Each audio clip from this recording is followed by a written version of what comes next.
Hello, everyone. Welcome to the second part of our virtual tour, Promised Land, with Dr. Robert Lyman. My name is Bertie, and we will start in about 2 minutes.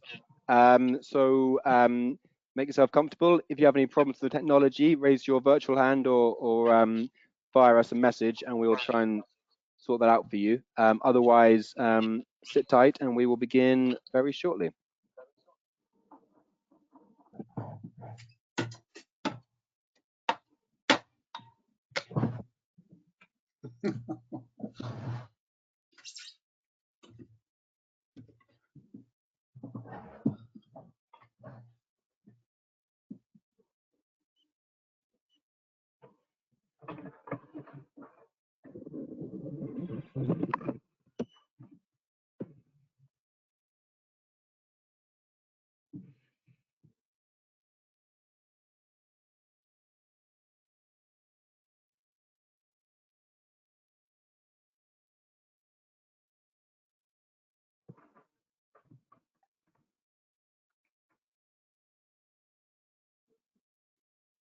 Hi, everyone. If you're just joining us, we're going to start in about 1 minute, so make yourself comfortable. Do let us know where you're joining us from and say hi, and we will kick off in just under a minute.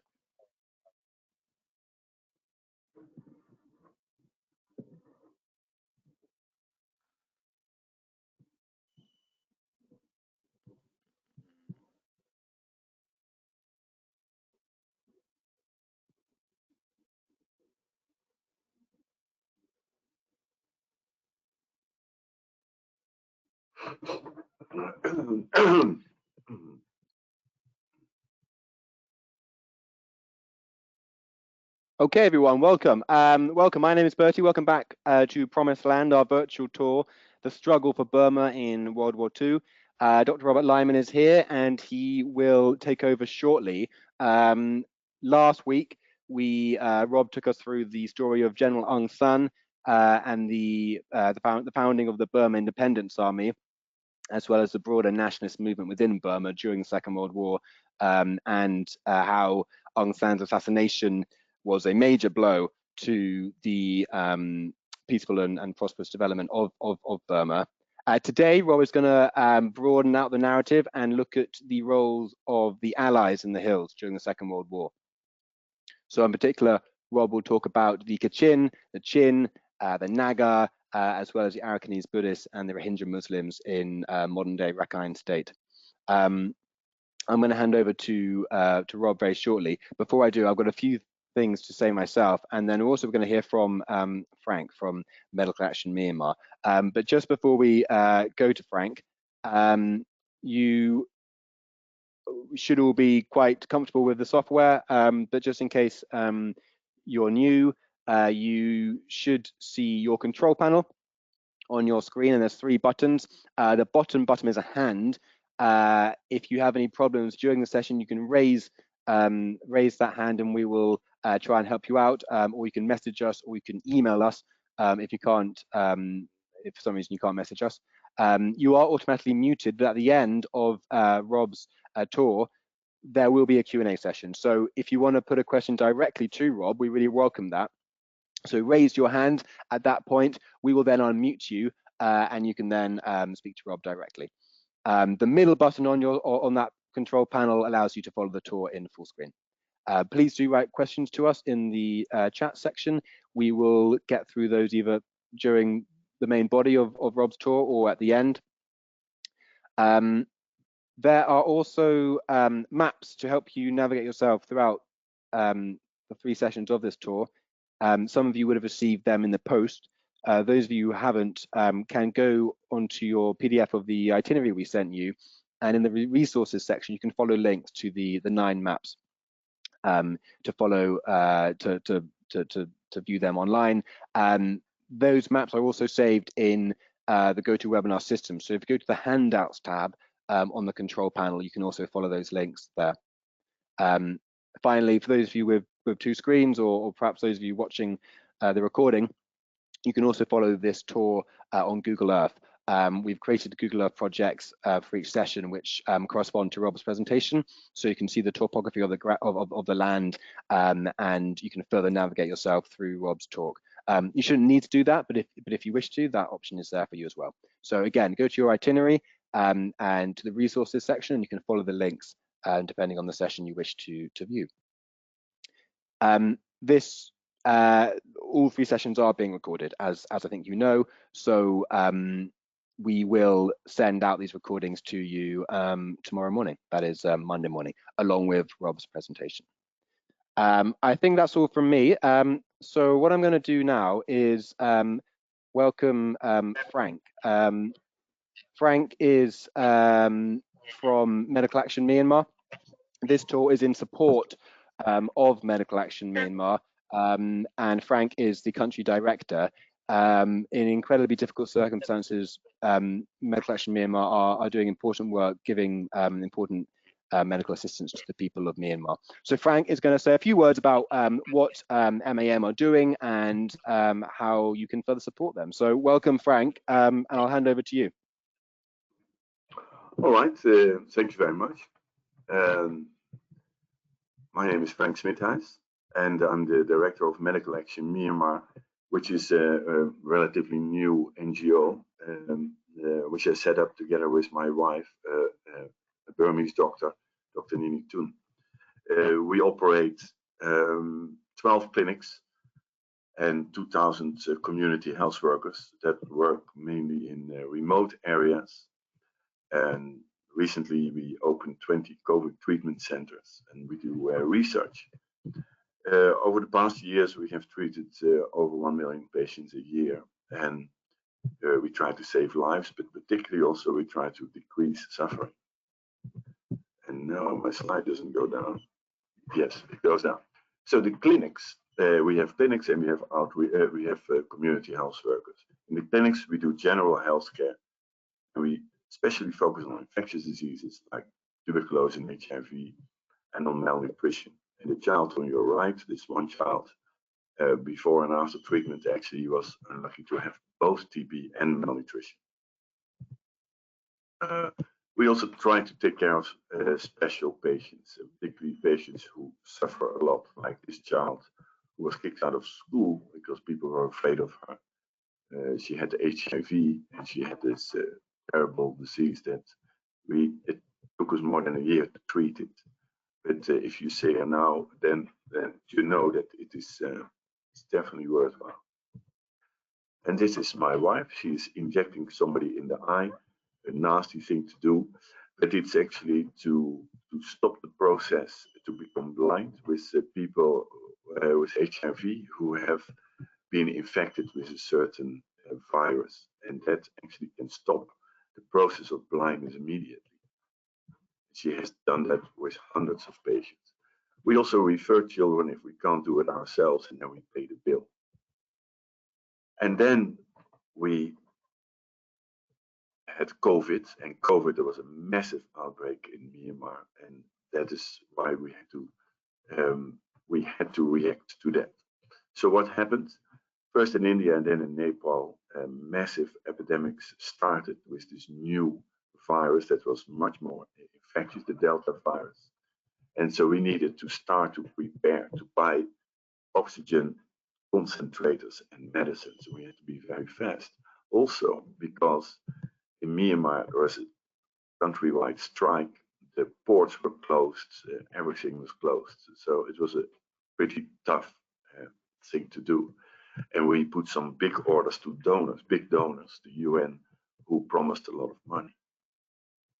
In the end of June, the beginning of July, it really started in Myanmar. And although the numbers were very low, that is a bit tricky because there was almost no testing.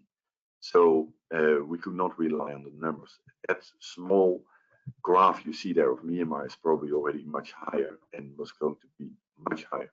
What we also knew is that we had to be very fast because these outbreaks, they start fast and they stop fast. If you want to save lives, you have to do it quickly.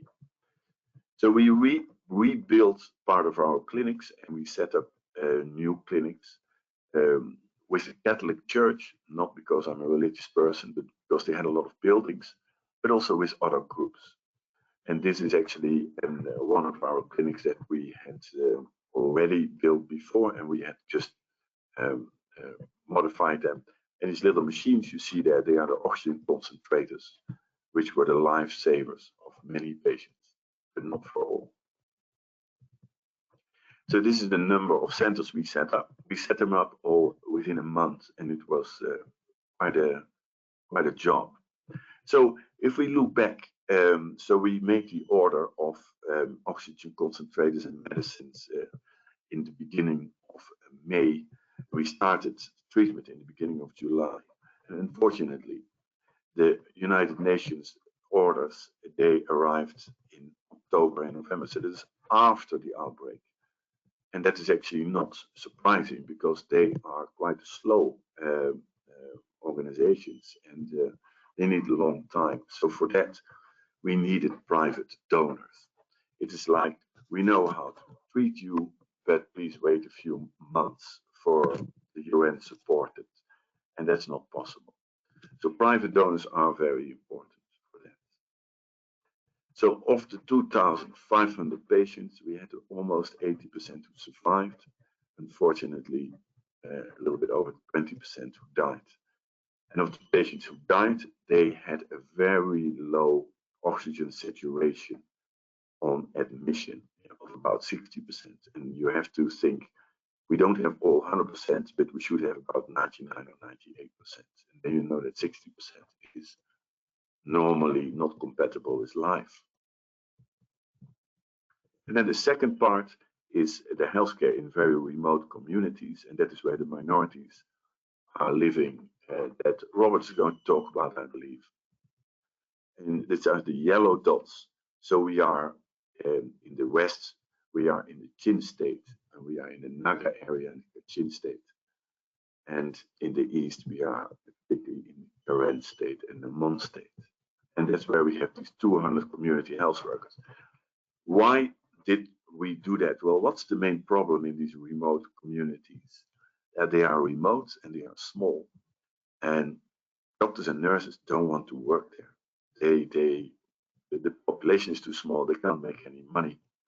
And if people want to go to a hospital or to a clinic, well, that's also very difficult because they don't have transport, they don't have a motorbike. And so therefore referral is only possible in extreme situations. And there is no phone and no internet in most of these villages where we work. And the group of people you see on the right bottom, that is our team that is going to these communities. So what do they need? They need better diagnosis and treatment. They need a villager who is trained and equipped to make diagnosis. And we supply them with simple rapid tests and with treatment. They also have a little app that they can use, although there's no connection, but they have a phone and they have a solar panel and they can use that to make a better diagnosis. Most important, it's in the community. So we train them, and does it work? Now this slide, I would like you to look at it for a short bit. On the left, you see a lot of colors, and the dark colors are a lot of malaria in the village. Every dot is a village. And the program starts, we introduced these community health workers in 2011, 2012. And if you move to the right, you see that 2017, 2018, there was only one case left, only one village, and actually in that village there was only one case of malaria. So these community health workers simply eradicated malaria, and that is quite remarkable. Besides malaria and TB, which we get sponsored by the major donors, we also try to address other issues. And this, for example, this child we saw in Naga region, we saw actually 2 children who had these strange legs. And when we saw that, we said, we have to look for more. We call it rickets or the English disease. I don't know if in England they call it the English disease. And when they were not identified in Myanmar for 120 years, when I mentioned it to the ministry, they said it doesn't exist in Myanmar. But as you see in these pictures, they do exist even to the most extreme cases on the right. It is very preventable. It's also very treatable, although you have to be a bit on time. The boy on the right side, by the way, he is now walking on crutches, quite remarkable, but is not very good, and he will never be completely normal. But the child, for example, on the left, she will be completely cured. So this is what we found on the X-rays. We saw a normalization of the joints, the bones. We actually published it, and we treated now over 400 children with severe rickets, and I would think that about 380 of them really dramatically improve. There are a lot of challenges. This is one. You have to go to the villages. Doctors and nurses didn't want to go there. Well, so our doctors and nurses do go there, and they have to walk sometimes for days, sometimes more than days, sometimes for weeks, particularly in the far north of Kachin and in the Chin state. Sometimes their trip takes 2 to 3 weeks. If it is a little bit easier areas, they can bring their motorbike, but even then it's not that easy. And in some extreme areas, our teams go with an elephant because the mud is so deep that people can't walk there. That's all. I only got 5 minutes, so I had to squeeze it in a bit. Thank you. Thanks very much, Frank. Thanks for that introduction to MAM, and the website address is there for more information for those who wish. Thanks, Frank. Good luck, and we'll speak very soon. Thank you. All right. Thank you.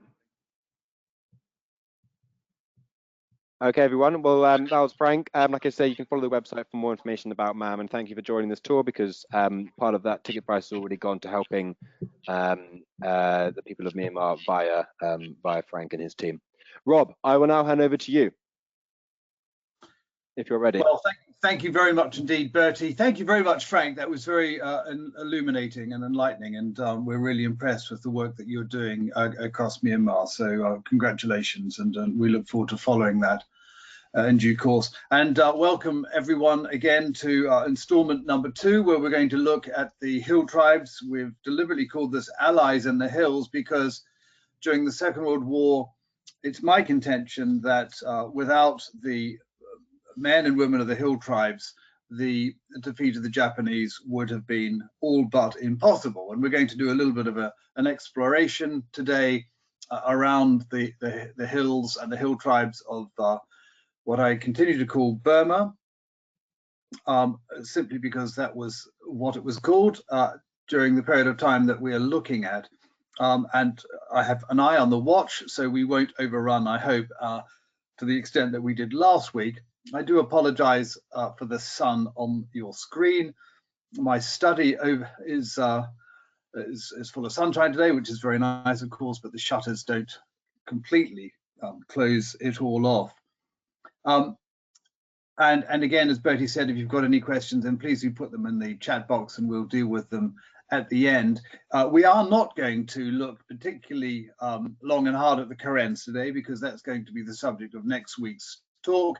But we are going to look in particular at the Kachin. Frank's mentioned the wide, deep geography of Kachin state already.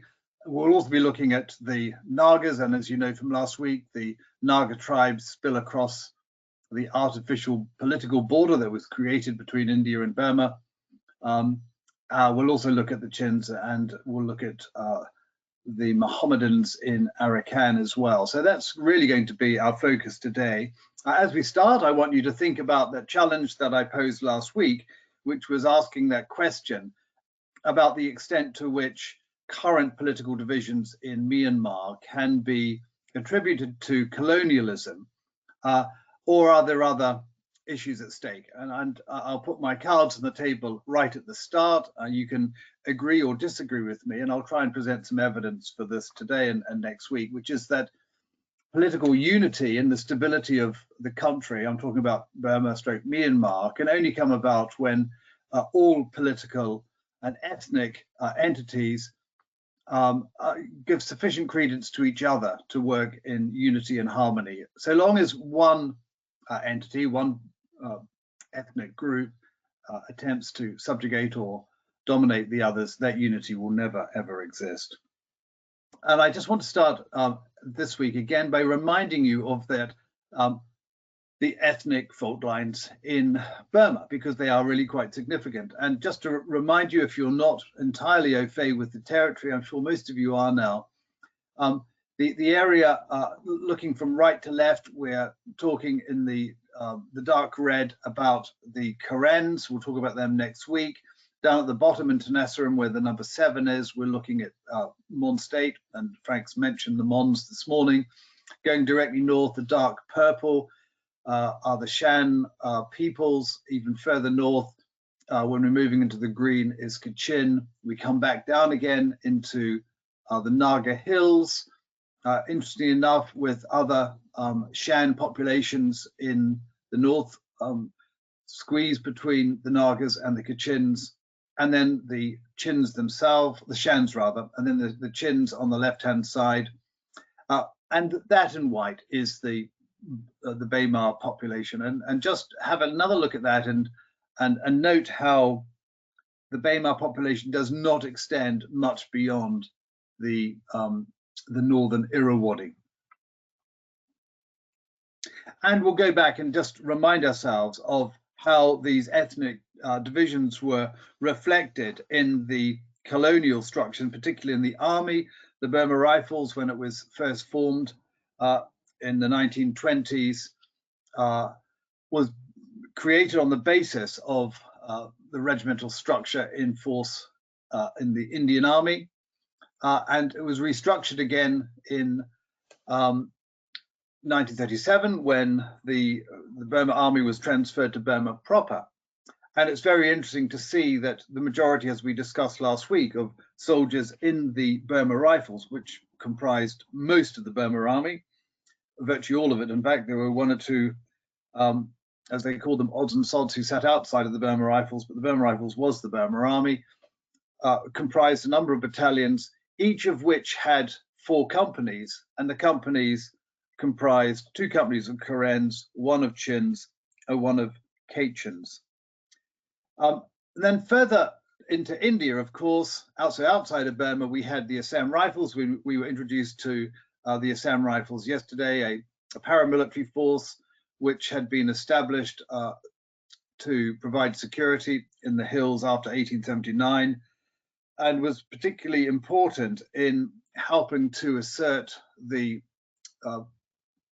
prerogatives, the security prerogatives of the deputy commissioners in the hills, and were used in most cases for undertaking punitive expeditions against headhunting villages. And these photographs were taken in 1936 by Christoph von Führer-Harmendorf in the famous punitive expedition against Panksha.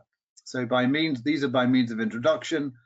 We've got the Burma Rifles in Burma, we've got the Assam Rifles in the Naga Hills bordering Burma.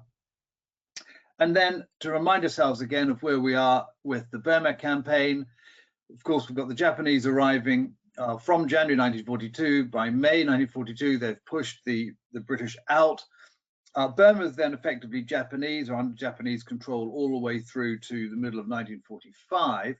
And we have a period in 1943 when the opportunity exists for Japan to establish a new state in Burma. It doesn't do that. It retains military control of Burma.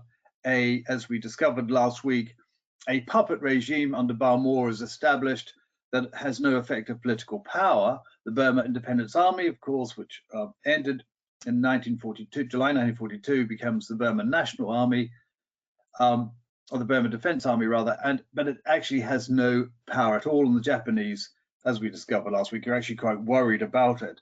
So it's important. I just want to remind you of this story because the context, because in 1942 we had the Japanese invasion. 1943 we have Britain effectively preparing to defeat the Japanese in Burma. It's another long story. And then in 1944 and 1945, we have the military action, the military offensive both in India and Burma to defeat the Japanese. And I show you this because this is a way of reminding ourselves of the role of the hill tribes in this period. And in 1944 and 1945, the role of the hill tribes was really quite significant. Well, let's go back to each of the areas in turn. And the Kachin or the Kachin area is often known as Nur Singh's kingdom, particularly if you're talking to Americans, because of course, Nur Singh, if you know the Kachin story, was a very famous tribal leader, a military leader during the war. And his kingdom, the Kachin kingdom, was only really explored by the British in the mid to late 1920s. Very few people ever went there. And in part because of its really quite extraordinary remoteness. And it's very true to say that there was no political activity by the colonial power exercised in Kachin territory at all until the late 1920s. And these photographs are from an original expedition into Kachin territory, really evocative of the time and of the terrain, really quite extraordinary territory. It's my one regret that I've never managed to get to Putao, but it's on the wish list, and I will get up there one day. And this is where we're talking about. We're talking about the area effectively due north from Myitkyina all the way up to Putao, which was known during the war as Fort Hertz. Fort Hertz actually was never occupied by the Japanese. The Japanese got as far as Sumpabum, and most of the action that we'll be talking about from 1942 all the way through to 1944 took place between Fort Hertz and Sumpabum, and on the left from Pangsal Pass. Just so that we orient ourselves, of course, we've got the Brahmaputra Valley on the left-hand side in India, and the very high Paktoi ranges that run down, that effectively divide the Brahmaputra Valley from northern Burma. They're not physically and geographically the foothills of the Himalayas, but they run nevertheless from the Himalayas, and are a very, very significant geographical feature, topographical feature. The two passes that were, I would say, accessible between Burma and India, but accessible only if you've got lots of chutzpah, are the Chokyin Pass and the Pangsal Pass. Pangsal Pass actually had a track, the Chokyin Pass did not. That's the area we're talking about. And when the Japanese arrived in May 1942 in Myitkyina, they undertook a number of forays into the Northern Territory. The 18th Division, which had captured Singapore and was now redirected into Burma, was the Japanese division responsible for the security of this region. And yet you could lose an army very, very quickly, and a division of 12,500 to 13,000 men got lost very, very quickly. And of course, it was an area where guerrillas could stay and fight and hide very easily. This is classic guerrilla territory. Kachin State, some photographs today, the capital of which remains Myitkyina. It's a very large place. It's about the same size as Texas. The population in 1942 was probably of about 200,000 people. A little bit the same as the Naga Hills. It's fascinating because that's a drop in the ocean, and it's a very, very small population for such a large area.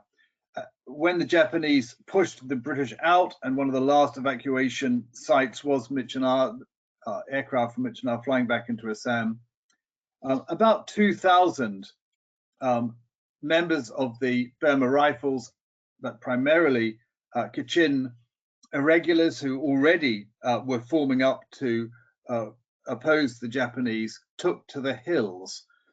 2,000 is quite a significant number.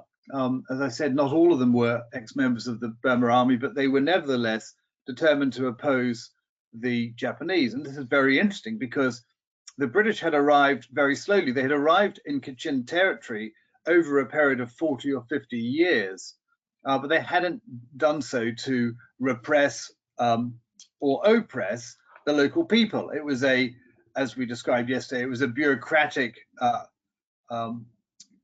creepage of authority into Kachin territory, and when it was opposed, it was stopped.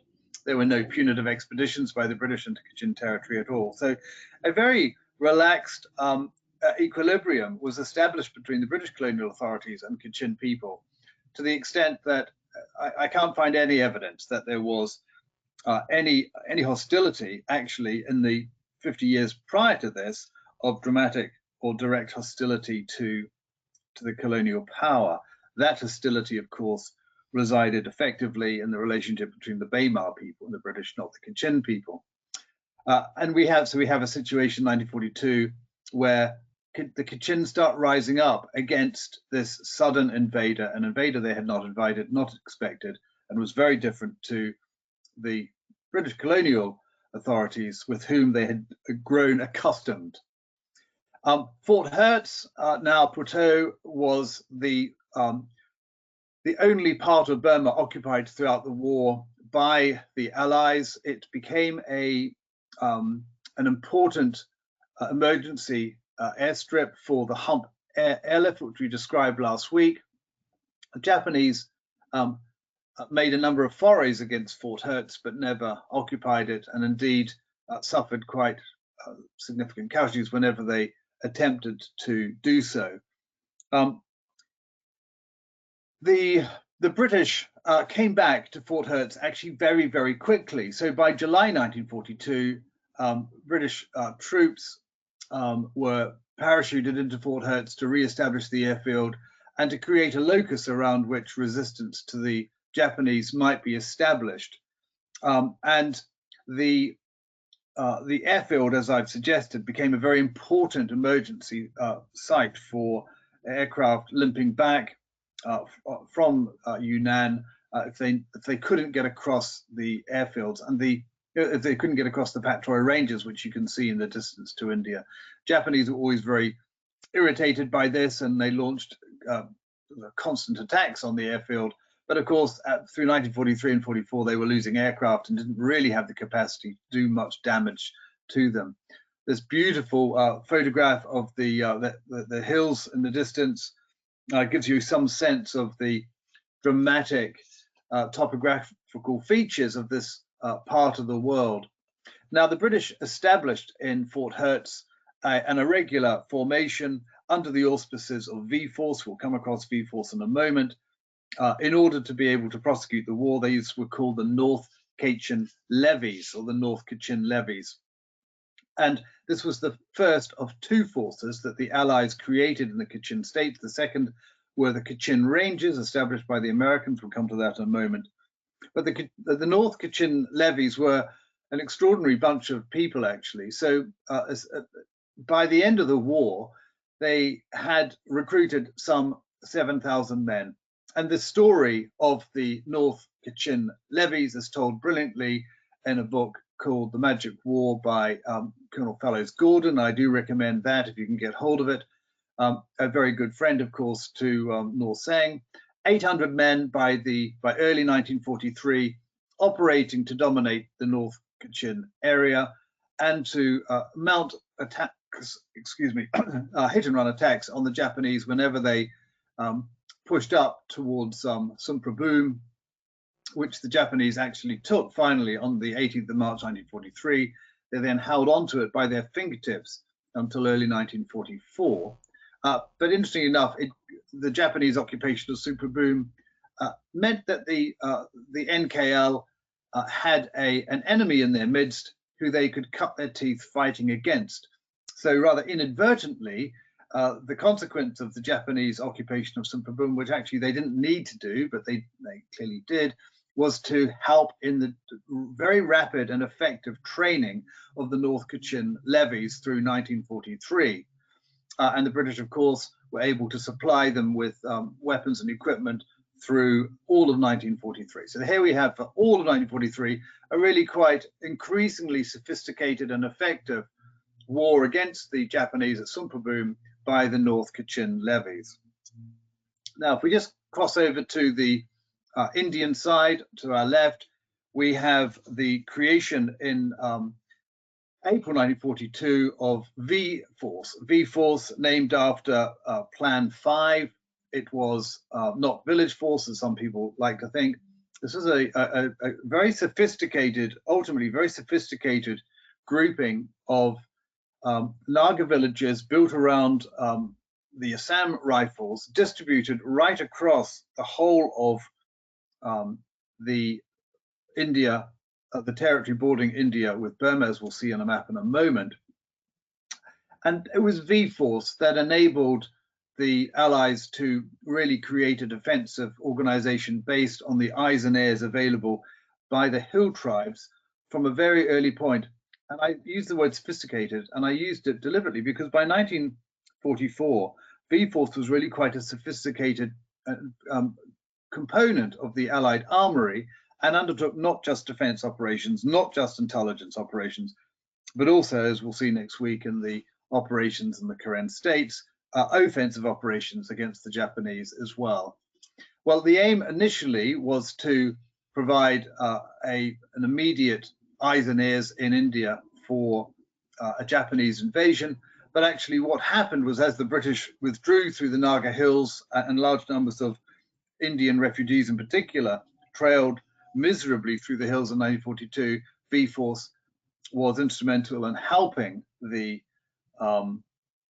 those refugees and they began to start taking offensive operations very quickly into Japanese-held territory. And this slide, you'll get a copy of the slides in due course, so you don't need to take notes or worry unduly about the details. You can come back and have a look at it now. So effectively, this is really a way of demonstrating the change that took place with V-Force from a watch and ward operation in 1942 to much more offensive operations in 1943 and 44, to the point where in 1945 parts of V-Force were really regarded as elements, conventional elements of the 14th Army. When V-Force was established, it had 6 area commands. The numbering is very confusing, but we won't dwell on that today. Suffice it to say that the V-Force area of operations was about 1,000 miles from the Bay of Bengal all the way up to Toledo. It was quite extraordinary, and on the map you can see Fort Hertz, Putao up there in the northern valley. And then number 1 was based on Lido, and these guys looked after the hills over the Pangshal Pass. Number 2 was based in Nagaland, in Kohima. I didn't mean Nagaland. Nagaland didn't become a state until 1961. This is the Naga Hills around Kohima. Number 3 in Manipur, around based on Imphal. Number 4 in the Chin Hills. Number 5 and number 8 in the Lushai Hills, what is now Mizoram, and number 7 down in Arakan. So very, very large area of operations to work in. And it produced some really quite amazing people. Most of the V-Force officers were individuals who lived in the area, lived in the hills, so tree planters and forestry workers and administrators of various kinds, including this most remarkable woman, Ursula Graham Bauer, who looked after an area behind Imphal. In fact, I'll just go back and show you here on the map here. This area around, oh, it's not on here. It's the area behind number 3 in the Naga Hills. And I think I might have a map of that later.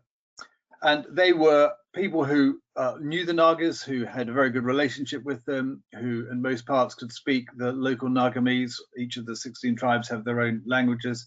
There is a Bastalization called Nagamese that does link tribes together. Not everyone can speak it. Not everyone then could speak it.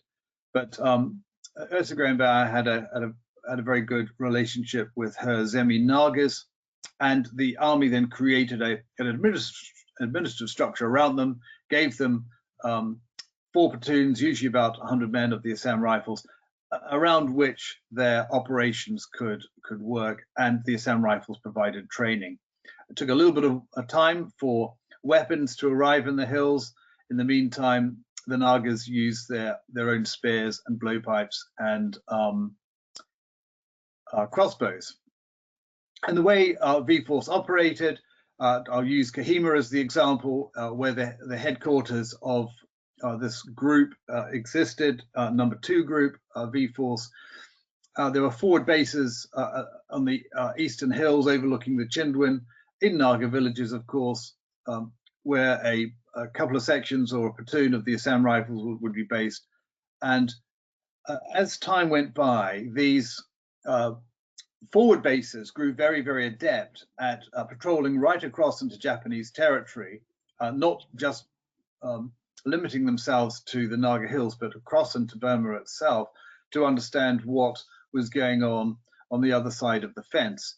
And they developed a really, really quite profound and remarkable capability in long distance patrolling and intelligence gathering, such that they became very, very effective early warning parts of the early warning apparatus of 14th Army. In fact, although in 1943, General Slim, who was the commander of the 14th Army, knew the Japanese were coming because we were able to decipher the Japanese communications. The British had a form of Bletchley Park in the Far East. Slim had none of the detail, and it was V-Force that enabled him to understand much of the detail of what was going on. A little bit more detail here about the number 1 group up in the Sadia tracks, protecting the northern route over the Pangshao Pass. These photographs were given to me by a young American, Vincent Olivero, who was part of an American early warning outpost in the Sadia tracks overlook in the hills above Burma, primarily to provide information about incoming Japanese aircraft. So if Japanese aircraft were seen flying towards the American bases, then there'd be an early warning system to ensure that the Americans or the bases were alerted and air defenses could be organized. But they were also responsible for being a focus in the area for V-Force operations and patrols, and also the collection quite regularly, 1943-44, of downed aircrew. Number 2 in Kohima, the same situation. I'm just going to mention here Charles Pawsey, because one of the reasons why the people of the hill tribes in the main supported the British, yes, they were not necessarily welcoming of the Japanese. That was certainly the case in the Kachin area. But the reason why V-Force became a significant defensive mechanism in the Naga Hills is because of this man, Charles Pawsey. He's the second from the right, if you can see, second from the right here. That's Wavell. This is way back. This is in October 1944, after the Battle of Imphal and Kohima. Charles Pawsey, military cost in the First World War, quite a remarkable man. A man very committed, like all of the DCs in the Naga Hills, to his Naga people. And V-Force developed its expertise, and Nagas volunteered in large numbers to operate as part of V-Force, in large part because of the strength and expertise of this particular man here. And a couple of photographs here from Christoph von Führer-Hamerdorf in the 1930s of Naga people. These photographs are all available online through the School of Oriental and Asian Studies, and they're absolutely amazing. And you can get a sense of their physique and indeed their character from these photographs. And I would encourage you all to have a look if you can. They're very easily accessible. Christoph von Führer-Hamerdorf. We've got a video now from 1961 of Nagas and Kohima, which I'll just show you a few minutes of. It takes about 20 seconds to come on, so there's a slight pause as we start.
And if you want to go and watch that at your leisure, that it's available. It's available online. Okay, so just to give you an example of the operations and the work of V-Force, I thought I'd tell you a little bit about some of the engagements that they undertook against the Japanese, and one of them, one of many, December 1943, the Battle of Manpa. So this is just on the eastern side of the Chindwin, and you've got a description on the slide that you can look at in your leisure. But the V-Force base at Manpa was attacked by the Japanese. The Japanese were very aware of V-Force, very aware of the security infrastructure in these hills. Indeed, for all of the last 6 months of 1943, the Japanese were driving long-range penetration patrols themselves into the Naga Hills in order to be able to find routes, invasion routes that they would use the following year. The V-Force men at Manpa defended themselves against the Japanese in a fierce fight and drove them off. 2 were killed on the V-Force team and 11 wounded, but the Japanese were beaten. And this was not an isolated incident. This is the record of the award given to Bindaraman Rai, who received the Indian Order of Merit.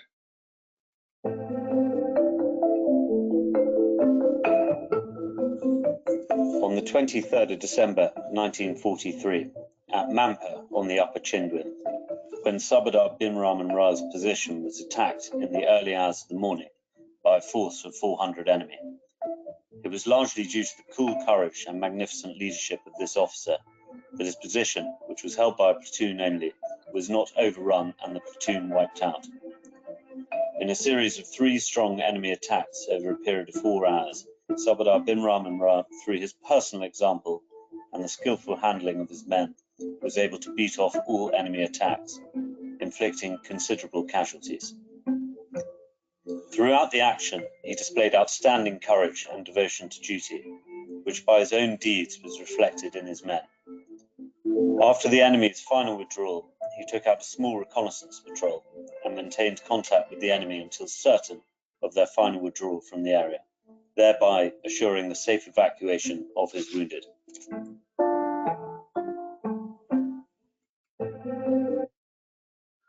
Quite remarkable story. We have the same situation in Imphal with number 3 group under the command of a man known as Colonel Moke Murray of the Gurkha Rifles. He had previously been with the Assam Rifles and so knew them very well, and undertook some very, very significant long-range operations, patrols into Burma itself. And then in the area behind Manipur with her Zemi Nagas, here's another photograph of the redoubtable Ursula Graham Bauer. One of my all-time favorite stories is about Captain Bob Cathing, who's a very interesting Naga member of the Indian Army. He was the only commissioned Naga in the Indian Army at the time. He was born in Okrol, which is the northeast of Imphal, and these are his medals, a photograph of which had been sent to me recently by his family.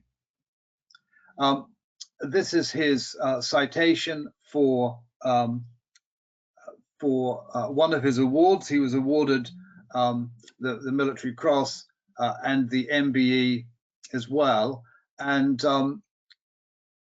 do forgive me, and a mention in dispatches. He was actually recommended for 2 MCs, but got the mention in dispatches instead. And his family are still living in Nagaland. Another example is of Singh Lama, who received the Distinguished Service Medal for operations against the Japanese on very, very long-range patrols. You get a sense of this: 6 days operations for over 80 miles, 8 days reconnaissance over 130 miles, and another one 60 miles and 80. It's quite extraordinary. These were very, very long-range operations into Burma itself, and brought back very, very significant intelligence for Slim. And this is a really fantastic photograph of the Naga Hills through which these men operated. And I've got a few more stories, which I won't read for reasons of time, which you can look at in your own leisure at the end of the presentation. But this is Slim's view of the work of the Nagas. These were the gallant Nagas whose loyalty, even in the most depressing times of the invasion, had never faltered. Despite floggings, torture, execution, and the burning of their villages, they refused to aid the Japanese in any way or to betray our troops. They guided our columns, collected information, ambushed enemy patrols, carried our supplies, and brought in our wounded under the heaviest fire. And then, being the gentlemen they were, often refused all payment. Many a British and Indian soldier owes his life to the naked, head-hunting Naga, and no soldier of the 14th Army who met them will ever think of them but with admiration and affection.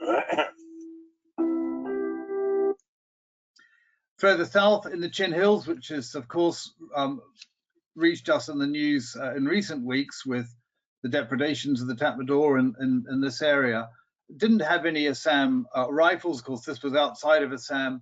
This is actually in Burma itself. It's the only part of V-Force that was operating, with the exception of Fort Hertz, of course, in Burma itself. You can actually see the border running down here on the map in the Japanese-held territory during the war. Very remote. They had a Chin Hills battalion and also another unit called the Western Chin Levies, raised in 1942 under a man called Francis Haswell, who of course had received experience serving in the Burma army before the war. Then we have further south some wonderful photographs of the Chin Hills today. Then we have the Lushai Hills, now Mizoram, with number 5 and number 8 V-Force groups operating to support the work of the 14th Army in defending India. The Japanese didn't make their way through these territories, and so the work of these number 5 and number 8 groups was primarily to provide intelligence in the hills, and they formed the basis of what was to become the Lushai Brigade, which was to undertake quite significant work in support of the 14th Army as it moved down the Mitha Valley or the Kangal Valley in late 1944, and then right in the south in Arakan, where the Rohingyas currently live. Well, the Rohingyas is the name given to the people of what we used to call Arakan, now Rakhine State. The Arakan unit number 7 was actually run on the basis of the Tripura rifles, and the interesting feature or characteristic of these people was that they were Mohammedans or Muslims, and there was at this time already quite a significant divide between the Muslim Rohingyas of this area and the Buddhist Bamars, and quite a considerable amount of tension between the two. And the pictures here are from a wonderful book by Anthony Irwin called Burmese Outpost, which describes his work as a young V-Force officer in Arakan during the war.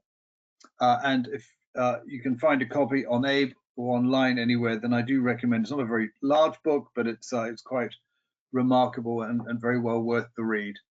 Another book that's very well worth the read is Lucas Phillips' The Raiders of Arakan, which talks about the work of V-Force in Arakan itself. And you can look at these in your leisure. One of the really amusing features of this campaign is reflected in the final paragraph there, where Colonel Donald, who's responsible for claiming expenses for his agents, gave them all pseudonyms. such as Arizona Joe or California Bill, asked to authorize an item of V-Force expenditure. The chief military accountant, they don't change wherever you are in the world, once inquired acidly who Sinbad the sailor was.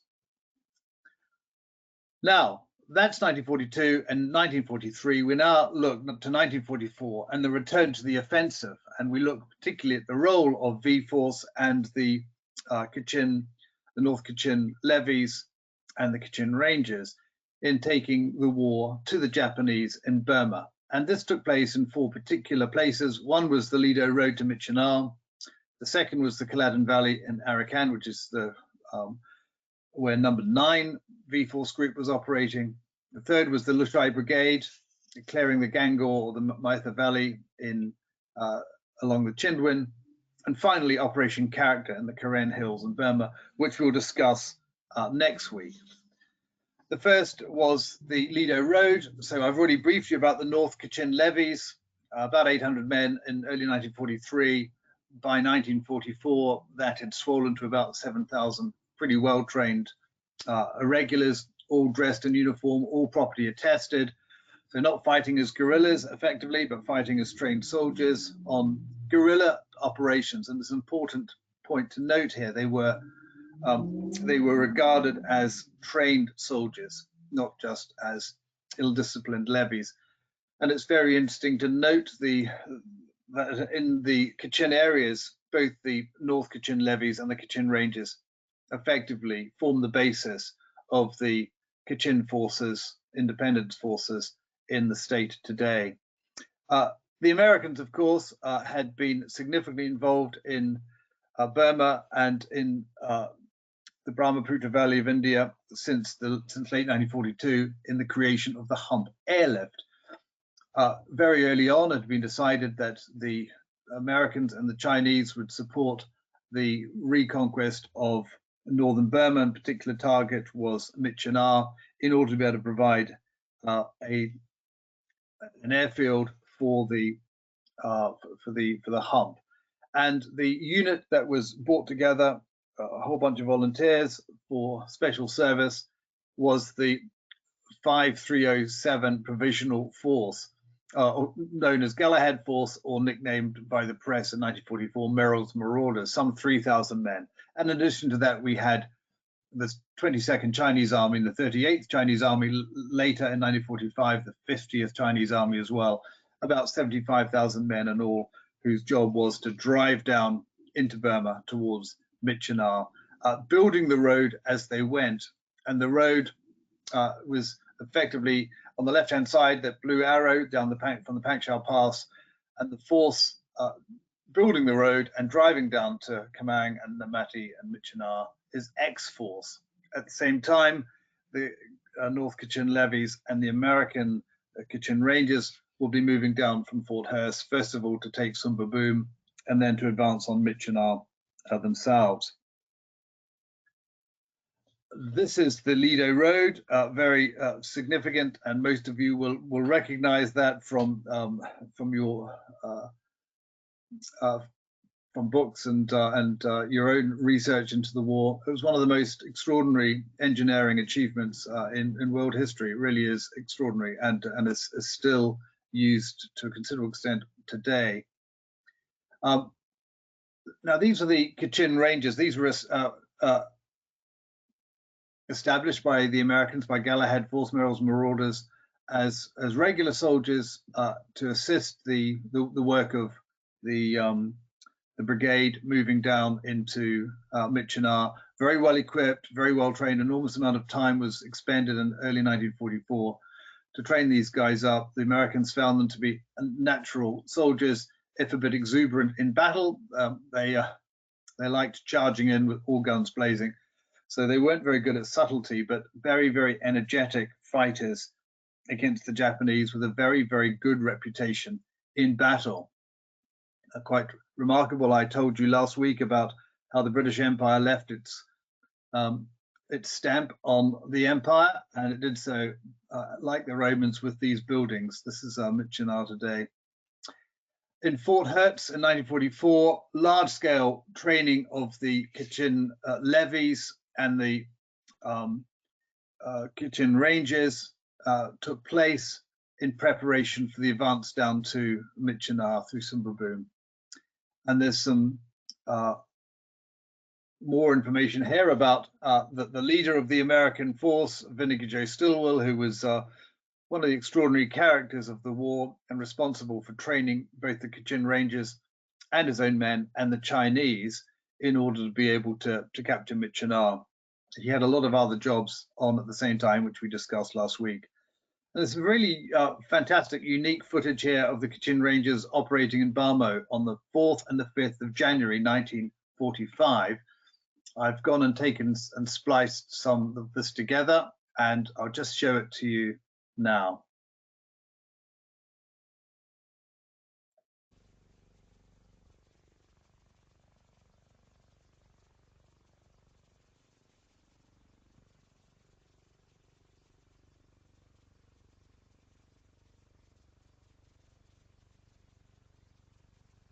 Hi Rob, sorry, I think you're on mute. If you're narrating the video, I think you might need to unmute yourself. One of the things that I had to remember and I'd forgotten. There's very, very little footage of the Nagas or the Kachin levies or rangers in the war. This is a very precious piece of documentary evidence of what they got up to, both mules and horses here involved in. I'm assuming that's working. That's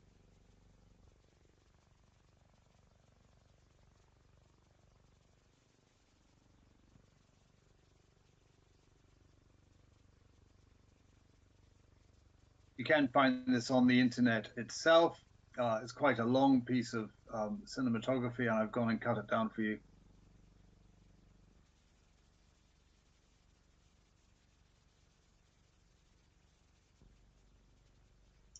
Gives you a very good feel for the terrain and the hills looking down into the valley.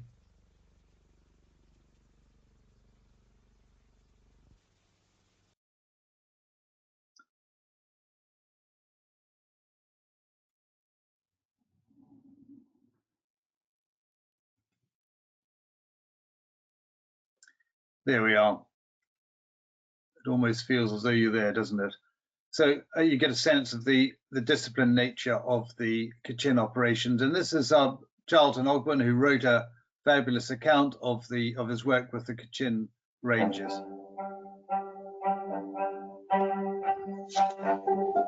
Often, we had Kachin patrol with us, and we never, if possible, moved without Kachin guides. The Kachin Rangers not only knew the country and the trails, but they also knew better than anyone, except the enemy, where the Japanese outposts were located. Waylaying Japanese in their artful ambushes, they made us think of a Robin Hood version of the Boy Scouts, clad in green shirts and shorts. Some of the warriors couldn't have been more than 12 years old. While most carried the highly lethal burp guns slung around their necks, some carried ancient muzzle-loading fowling pieces.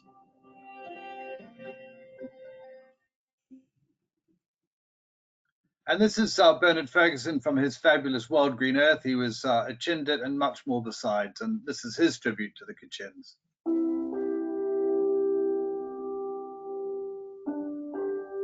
For all his great warrior virtues, the Kachin is a pessimistic broker of rumours, and he would scorn to pass one on without having first embroidered it.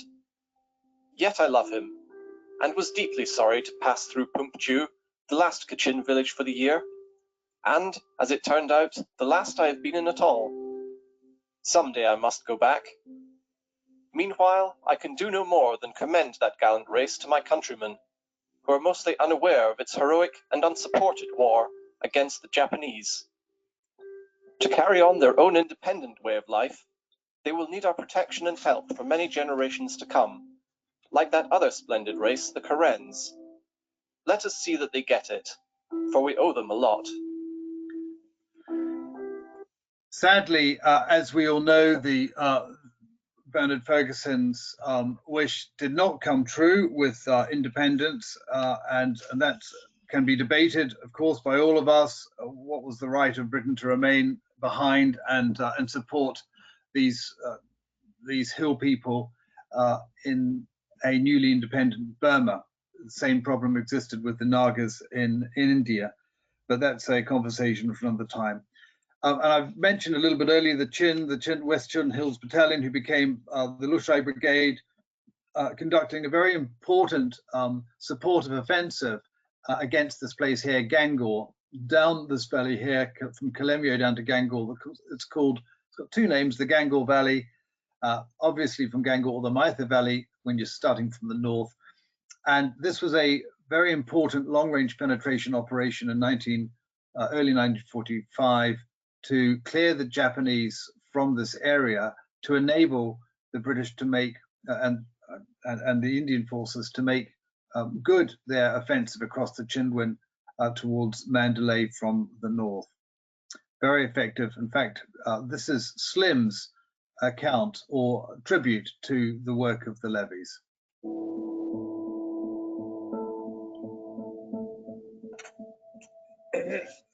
There is no doubt that the enterprise and dash of this improvised and light-hearted brigade was a very real contribution to the pursuit to the Chindwin.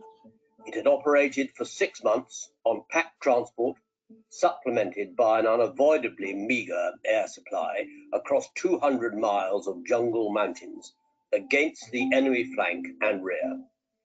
Considering the paucity of its equipment and resources, it gave one of the most effective and economical examples of long-range penetration. We're going to speak a little bit more next week about this man, Hugh Seagram, George Cross in the Karenni, the Karen territory.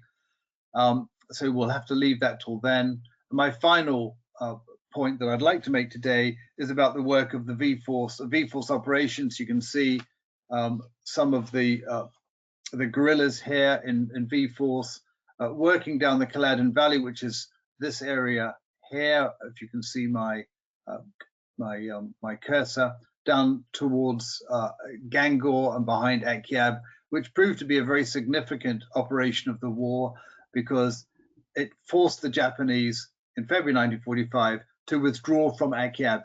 They recognized the operations of the 81st and 82nd West African Division and V-Force behind them, and withdrew, enabling a unopposed landing to take place, amphibious landing to take place on Akyab. So the work of V-Force was really quite significant. So we now draw to a close, and the conclusions that I've come to are that whilst in 1942 V-Force couldn't have prevented an invasion of India, it stepped into the breach where nothing else existed, and actually proved to be the locus or the focal point for which the construction of a defensive organization that became more sophisticated, quite sophisticated as the months and years went by. Way up in the Kachin territory, the North Kachin levies kept on fighting the Japanese without respite, although they weren't fully mobilized until late 1943. But all the operations, offensive operations in Burma continued, in part because of the Kachin levies, which is quite a remarkable record and achievement. In the Naga Hills, the work of V-Force meant that a very complex network of defensive arrangements was built on the basis of the Assam Rifles in Naga villages right up through the Naga Hills overlooking the Chindwin, which proved their worth in identifying the Japanese columns as they were preparing for their invasion of India in 1944. And of course, the volunteers for V-Force were a very significant part of operations in Arakan and in the Chin Hills as well. Well, we come to an end now, and it's a salutary point to observe that armed conflict, of course, continues in the hill tribal areas in Myanmar today. I think the reality is that both Kachin, Karen, and Chin soldiers continued fighting as guerrillas against the new Burmese state in 1948, and have been doing so ever since. And I now go back to my original point. Was this the cause of, or the result of British colonialism, or was it reflective of the reality of the ethnic divides that existed prior to this in Burma, and for which the only solution it seems to me, is that the majority population in Burma accept the cultural and political aspirations of the hill tribes and finds a way of creating a new identity with them rather than against them. Now that clearly is easier said than done, and I may well be stating the obvious, but the reality is there are very few other countries in the world that have seen systemic opposition to the state on ethnic grounds for so long as we have seen in Burma / Myanmar. A number of books to recommend. They'll be on your, you've been sent a few on the list. Some very, very good books here that describe some of the aspects of the story that we've been talking about. The Magic War, I recommend. Naga Queen about Ursula Graham Bauer. Charles Chasey and Harry Fessett's book, The Road to Kohima, Burmese Outpost. Donovan Webster's The Burma Road is an extremely good book where he actually managed to walk down most of the Burma Road and a few others there as well. But that is it for me, and I'm now going to hand back to Bertie. Thank you. Thank you, Rob. Fascinating as always. As you say, we hope we can get out there with a group sooner rather than later, up to those beautiful landscapes in Kachin and Chin, which aren't always easy to get to, but we hope at some point we'll be able to do that with you to see the lay of the land. We do have a few questions I'd like to put to you, and if there are any more, you do have time to send them to us either via the chat box or by raising your hand, and we can turn your mic on. Just firstly, Rob, we looked today a lot at the Kachin and the Chin, and we'll come on to the Karen next week. One question was the use of these ethnic races so heavily in the Second World War principally due to the geography and considering the lie of the land and where the Japanese forces were and where the Allies were, or was there more of a regard for them as martial races even prior to their being necessitated to actually take part in the Burma campaign? It's probably a mix of both. The reality is the Japanese didn't like going into the hills. The Japanese actually stayed out of the hills to a great extent. They only operated into the North Kachin area and to the Karen, as we'll discover next week, and in the Chin Hills on effectively punitive expeditions. They weren't happy with, and they didn't have the capacity to occupy the hill tribes. So there's that point. The Japanese weren't there. The second is that the natural friends of the Japanese were the Bamar. The natural enemy of the Japanese were the hill tribes. They would have been the natural enemy had Britain arrived, and in the same way that the Japanese had done. They were the enemy. They didn't behave particularly well, often against native populations. So it wasn't very difficult to recruit them to the Allied cause. And of course, in a number of famous instances, not least of all Hugh Seagram and the Karenni, British troops remained behind to act as a focal point for opposition to the Japanese. That was certainly the case in Fort Hertz as well. And the fact that the British were able to parachute men and equipment back in very, very quickly demonstrated to the Kachin that they hadn't been left alone, that their war against the Japanese would be part of a wider Allied war. And there was absolutely no problem with recruiting them. It's the same with the Chins, that when some of the Chin tribal leaders were deciding whether to support the Allies or the Japanese, a show of strength and support of air power and of troops actually persuaded them that the Japanese didn't have a chance in due course, and the Chin tribesmen supported them. Well, the interesting thing is loyalty as well. When the decision was made, very few of them, of the hill tribes, actually changed sides. There were one or two examples, not least of all around Imphal, where a number of the tribes people were supportive of the Japanese and used the Japanese, but we're talking about a couple of villages, not the hill tribes themselves. It's really quite an extraordinary indictment of Japanese policy, but also of support for the Allies and the British, that so many of the hill tribes naturally wanted to support the British against the Japanese. Next week, we'll speak more about the Karen, and certainly in their case, there was a quest for independence and to carve out their own land, and certainly amongst some Karen, a sense that the British had left them high and dry by not pursuing that objective after the war and after independence. Was there a similar expectation or hope on the part of the Kachin and the Chin when they aided the Allied forces? Not of the Chin, certainly of the Kachin. Gordon Fellowes' book makes that very clear, that the Kachin people had never regarded themselves to be part of Burma. They never regarded themselves to be part of colonial Burma. And in fact, they weren't organized, that they weren't administered as such by the British colonial state, although the British colonial state was prominent in Myitkyina, but it was not an oppressive instrument. And the Kachins always saw the Second World War as an opportunity for them to be able to secure their own independence. It was certainly the case in the Naga Hills, where the Nagas had never seen themselves to be part of India. Indeed, they were not part of the Raj.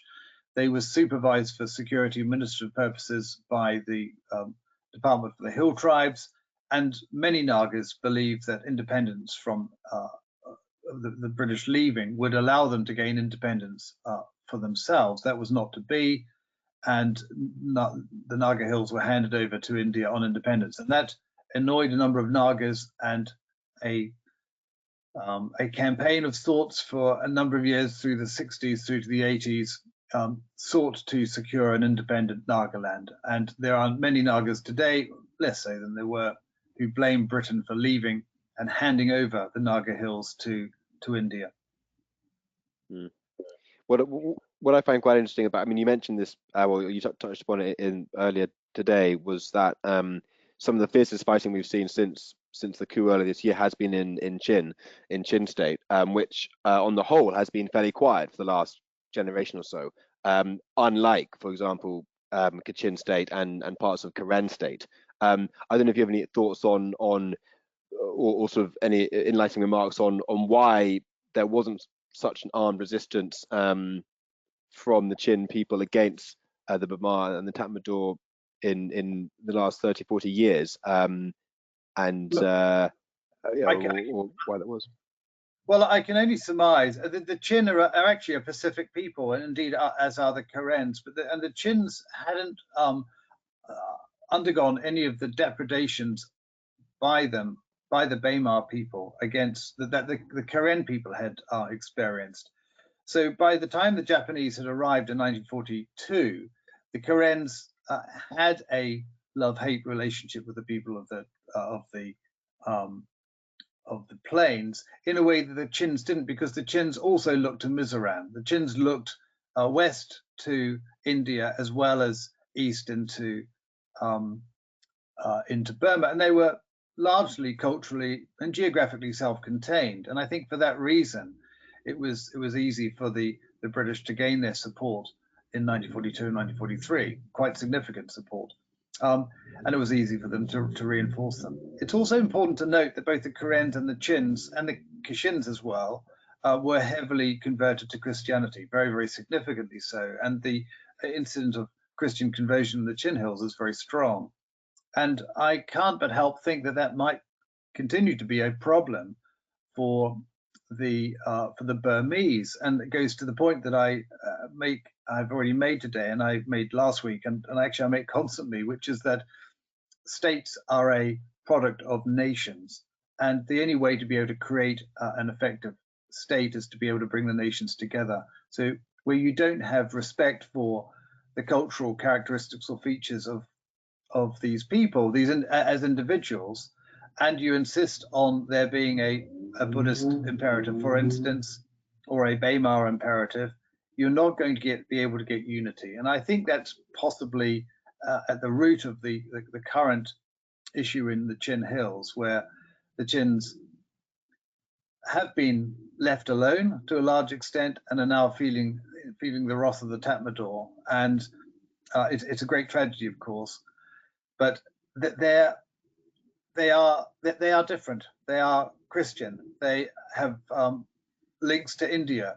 They have traditionally, they're very distinct to the people of the plains. And until that barrier is overcome, I'm afraid we're going to see, I hate to say this, but I think we're going to see continued trouble between the people of the hill tribes and the people of the plains, which is, in my view, at the heart, at the root of the problem of Myanmar. Well, look, thank you for that, Rob. We will leave it there for today's session. As mentioned earlier, this is being recorded, so you will receive this in your inbox Monday morning along with Rob's presentation. And we'll meet back for the final session on this time next week on Sunday, where Rob will continue his narration and look at the final piece in the jigsaw, which is the Karen, and he will look at, in particular, the role of the Karen guerrillas and Major Hugh Seagram, but also Operation Character around Taungu. So look, we look forward to that. Thank you, Rob. And as always, if you have any questions that you want Rob to address, and you want to put them to us before the start of next session, then please do email us, and we'll see to that. Thank you all. Enjoy the rest of your weekend. Thank you, Rob, and we'll see you on Sunday. All the best, everyone. Bye-bye. Bye.